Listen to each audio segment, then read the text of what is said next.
Dust fell like gray snow on the broken buildings of Settlement 9. Every structure had been bombed at least twice. Every street held the memory of death. This was Dust 7, a planet that nobody wanted but everybody fought over.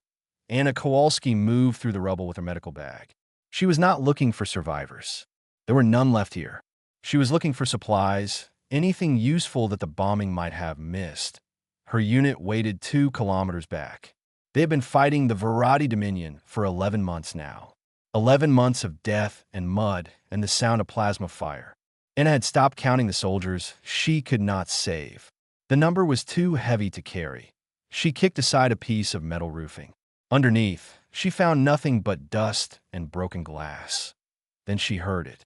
A small sound, almost like crying. Anna froze. She listened. The sound came again from beneath a collapsed wall. She pulled away the stones carefully, expecting to find a wounded soldier or maybe a civilian child. Instead, she found a cat. It was small and thin, with gray and black fur covered in dust. Its eyes were strange, slightly too large, and they seemed to glow faintly in the dim light. The creature looked up at Anna and made that crying sound again. Anna knew this cat was not from Earth. Earth cats did not have glowing eyes, but it looked so much like the cats from her childhood, the ones that lived in her grandmother's barn back in Poland. Those cats had been wild and tough and somehow always survived the winter. This cat looked like it had survived something much worse. "Hey there," Anna whispered. She reached out her hand slowly. "It is okay. I will not hurt you." The cat sniffed her fingers. Then it pushed its head against her palm and began to purr. Anna felt something crack inside her chest. Not a bad crack, more like ice breaking in spring. She had not felt anything soft in almost a year. Every emotion had become hard and sharp, built for survival. But this small creature trusted her. This small creature needed her. She picked up the cat and put it inside her jacket. Its body was warm against her chest. "I will call you Pepper," she said quietly, "because you look like someone dumped pepper and salt on you." Pepper purred louder. Anna returned to her unit carrying her secret. Military rules said no pets. No distractions. Nothing that could slow you down or make noise at the wrong moment. But Anna did not care about military rules anymore. She cared about keeping this small thing alive. Her unit was mixed species, like most coalition battalions. Braun was a Drellian, 8 feet tall with skin like stone and 4 eyes that saw everything. He noticed Anna's jacket moving. "What is in there?" he asked. His voice was deep like distant thunder. Anna hesitated. Then she opened her jacket and showed him Pepper. Braun stared. His 4 eyes blinked one at a time. "That is small," he said finally. "What does it do?" "Nothing," Anna admitted. "It just exists." "Then why keep it?" Anna thought about this question. She thought about the barn cats in Poland, about her grandmother's hands, about the last time she had felt safe. She thought about 11 months of war and the faces of soldiers she could not save. "Because it needs me," she said, "and maybe I need it too." Braun made a sound that might have been confusion or might have been understanding. It was hard to tell with Drellians. Suri came next. She was a Keth warrior with 4 arms and scales that shifted color with her mood. Right now her scales were blue-gray, the color of exhaustion. She looked at Pepper and her scales flickered slightly orange. "Humans," she said, and the word sounded like both an insult and a compliment. "You adopt everything." "Not everything," Anna said. "Just the things that need adopting." That night, Anna lay in her sleeping bag with Pepper curled against her stomach. The cat's purring was a small vibration, a tiny engine of contentment. Outside, she could hear distant explosions. The war continued. It always continued. But for the first time in months, Anna did not dream about the soldiers she could not save. She did not dream about blood or fire or the sound of screaming. She dreamed about her grandmother's barn, about hay and sunshine and cats sleeping in patches of warm light. She woke up feeling something she had almost forgotten, that hope, that it was a small hope, fragile as a newborn kitten. But it was there, and Anna decided she would protect it with everything she had. She did not know yet that this small cat would change the war. She did not know that Pepper carried something inside, something that would touch every species in the galaxy. She only knew that she had found something worth keeping. And in a war where everything was about destruction, that felt like a miracle. Word count 842. 3 weeks changed everything. Though nobody noticed at first that IT started with small things. Braun stopped yelling at the younger soldiers. Suri began sharing her rations with a nervous Paulian recruit who always forgot to eat.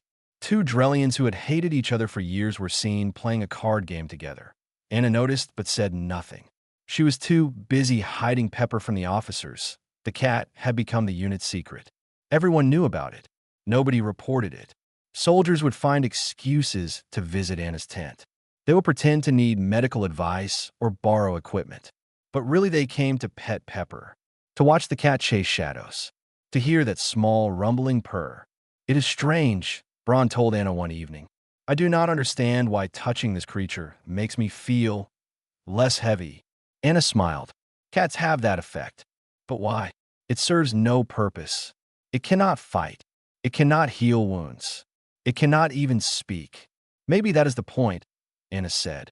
"It just exists. It just wants to be warm and fed and loved. There is no strategy, no war, just being." Braun considered this with all four of his eyes. "Humans are very strange," he concluded. Coalition High Command eventually noticed the improvement in Anna's unit. Their performance scores went up. Their casualty rates went down. Soldiers who had been ready to break were suddenly functional again. They sent Dr. Yesin to investigate. Dr. Yesin was a Rilken, a species known for their scientific minds and complete lack of emotion. She had gray skin, 3 fingers on each hand, and eyes that recorded everything like cameras. She arrived at the unit expecting to find new training methods or leadership techniques. Instead, she found a cat. "Explain this," she said to Anna, pointing at Pepper with one long finger. Anna explained. She told Dr. Yesin about finding Pepper in the rubble, about keeping the cat hidden, about how the soldiers had changed. Dr. Yesin did not believe her. Rilkins did not believe anything without data. She collected data. She ran tests on Pepper for 5 days. She measured the cat's body temperature, heart rate, brain activity, and chemical output. She took samples of Pepper's fur and analyzed them in her portable laboratory. On the 6th day, she called Anna into her tent. "I have discovered something remarkable," Dr. Yesin said. Her voice was flat as always, but her eyes were wider than normal. "This creature produces a pheromone field." "A what?" "Chemical signals. Invisible. They spread through the air whenever the creature is relaxed or content. When other beings breathe these chemicals, their stress hormones decrease. Their aggression decreases. Their ability to bond with others increases." Anna looked at Pepper, who was sleeping on Dr. Yesin's datapad. "So Pepper makes people calm?" "Not just people. The pheromones work on Drellians, on Keth, on Palians, on every species I have tested. The effect is biological, not psychological. Your Earth cats evolved to bond with humans over thousands of years. That bonding mechanism is so powerful that it works on nearly every sapient species in the galaxy." Anna felt a strange pride. "So cats are basically universal stress medicine?" "In crude terms, yes." Dr. Yesin paused. "I will report this to High Command." She did. High Command read her report, filed it under interesting but not relevant, and forgot about it. They were too busy planning their next offensive. They did not have time for cats, but Anna had time, and she had eyes. She watched her unit transform over the following weeks. Soldiers who could not look at each other now worked as teams. Arguments that would have become fights became conversations. A young Paulian who had been considering suicide started smiling again after spending an hour with Pepper. The cat did not care about any of this. Pepper cared about warm spots to sleep and whatever rations Anna could spare. Pepper cared about chasing bugs and climbing on Braun's shoulders. The cat lived completely in the present moment, without memory of yesterday's horrors or fear of tomorrow's battles. And maybe that was the real gift. Pepper reminded them all that not everything had to be about war. That small pleasures still existed. That softness was not weakness. "You know what you have done?" Suri asked Anna one night. Her scales were yellow, the color of something close to happiness. "I adopted a cat." Anna said. You gave us hope, Suri corrected. Different species, different worlds, different everything. But we all understand hope now. Because of your cat. Anna looked at Pepper, who was busy attacking a piece of string. I think Pepper did that on her own, she said. The cat meowed, completely unaware that she had done anything special at all. Word count, 797. The turning point, the sky turned red at noon. Not from sunset, but from fire. The Varadi Dominion had launched their biggest attack in months. Thousands of soldiers poured across the plains of dust. 7. Bombers filled the air like angry insects. The ground shook with the footsteps of war machines. Anna's unit was caught in a forward position with no cover and no escape. Communications are jammed. Suri shouted over the noise of explosions. Her scales had turned black, the color of pure fear. Braun was firing his plasma cannon at the advancing enemy.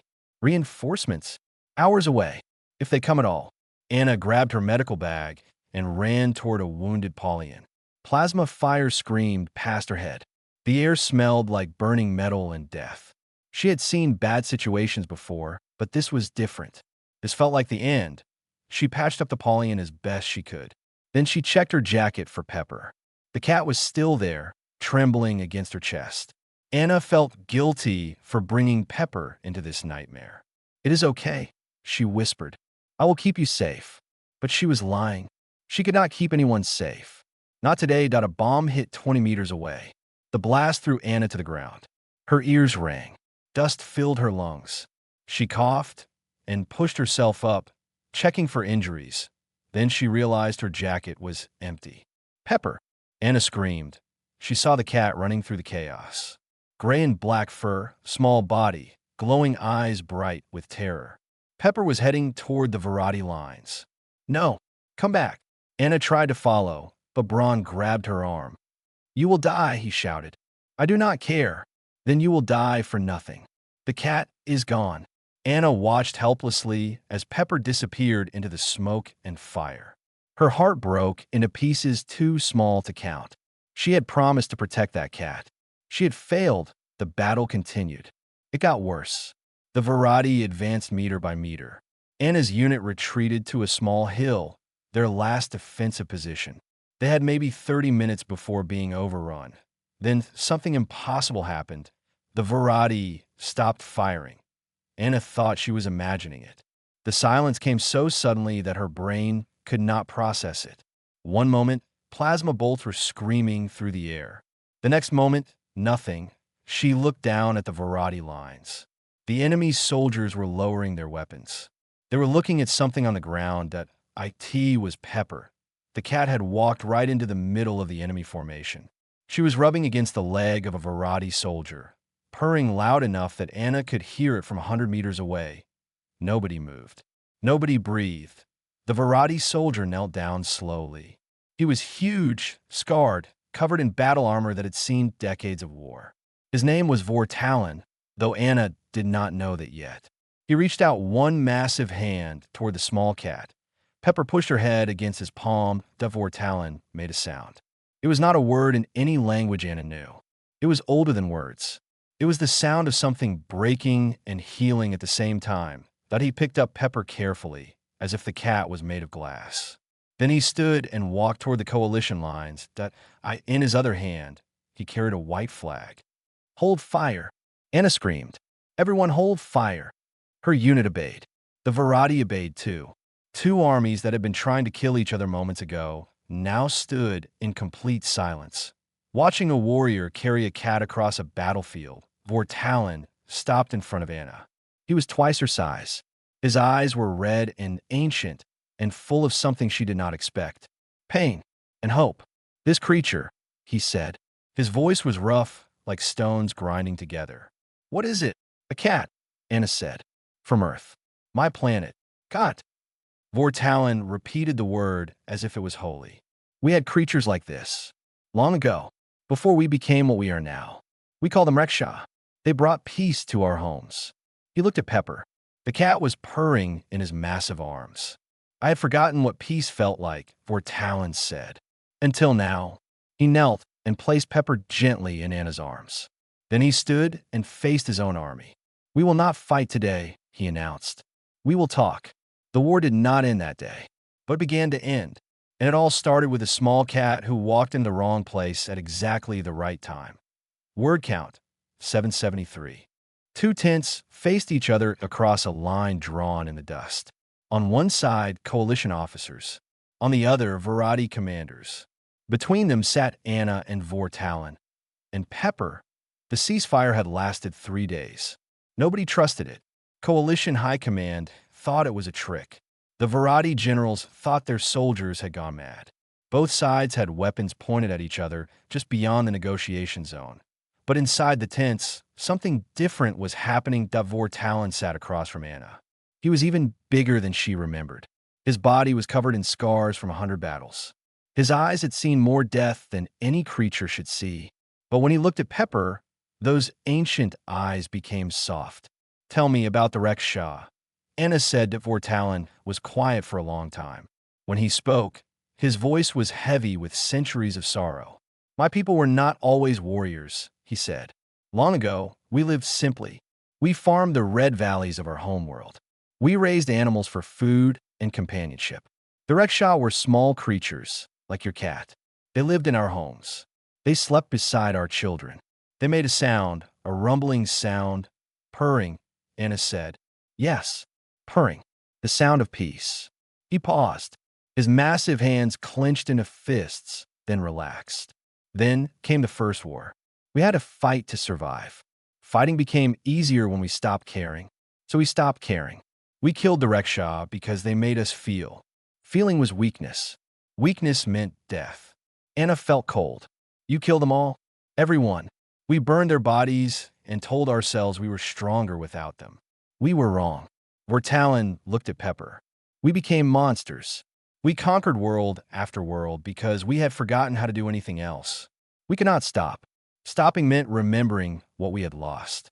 Pepper jumped from Anna's lap and walked toward Vortalin.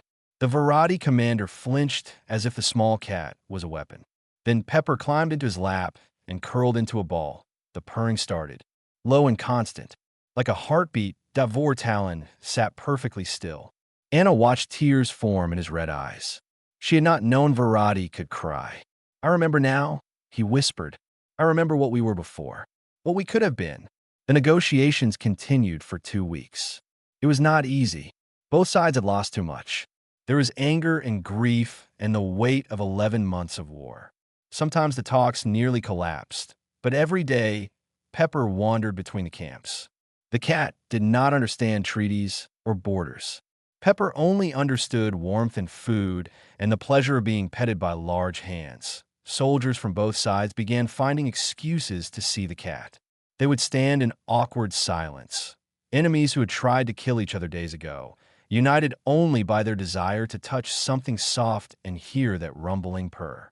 "Your cat is strange magic," Suri told Anna one evening. Her scales were shifting between colors Anna had never seen before. "Keth have no word for what it makes us feel. Humans call it comfort," Anna said. "Comfort." Suri tested the word. "I like this comfort. I would like more of it."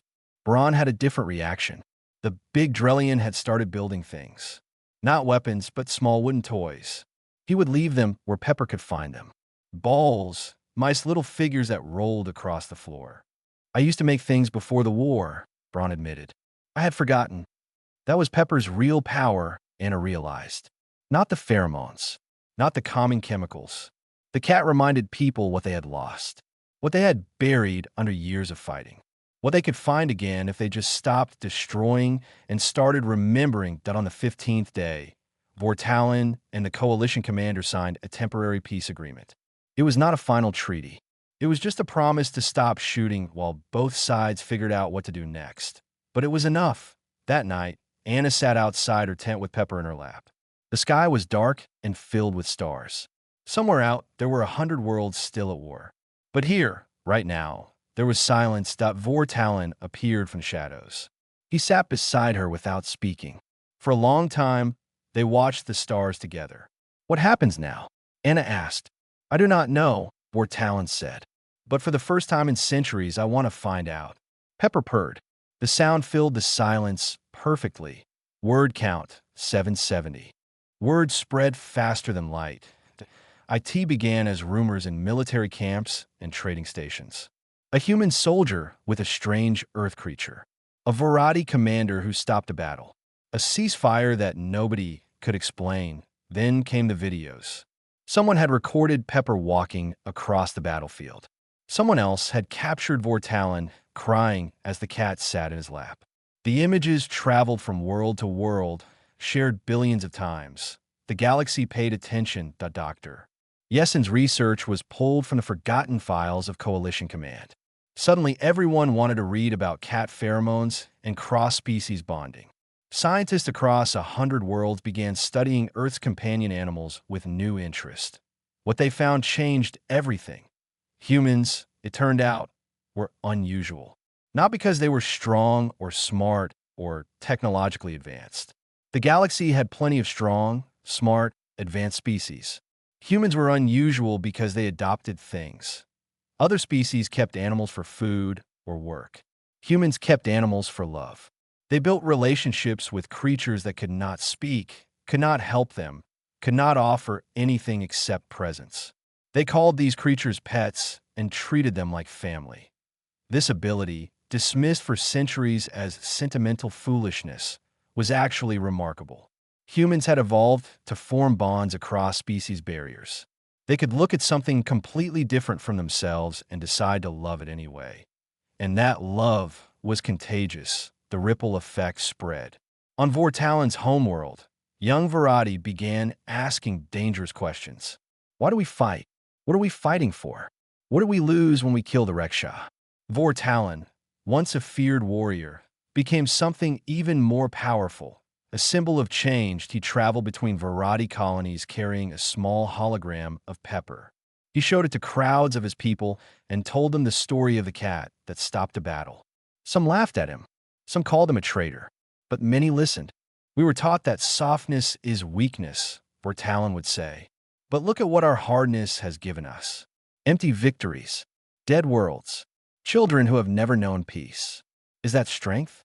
Or is it the greatest weakness of all? Coalition Command finally recognized what they had been ignoring. They promoted Anna to a new position, Director of the Cross-Species Bonding Initiative.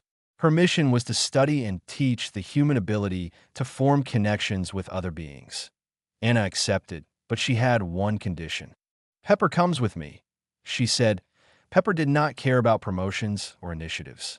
Pepper cared about the sunny spot in Anna's new office and the fish-flavored treats that Dr. Yesin brought every Tuesday. But the cat kept doing what cats do. Visitors came from across the galaxy to study the bonding phenomenon.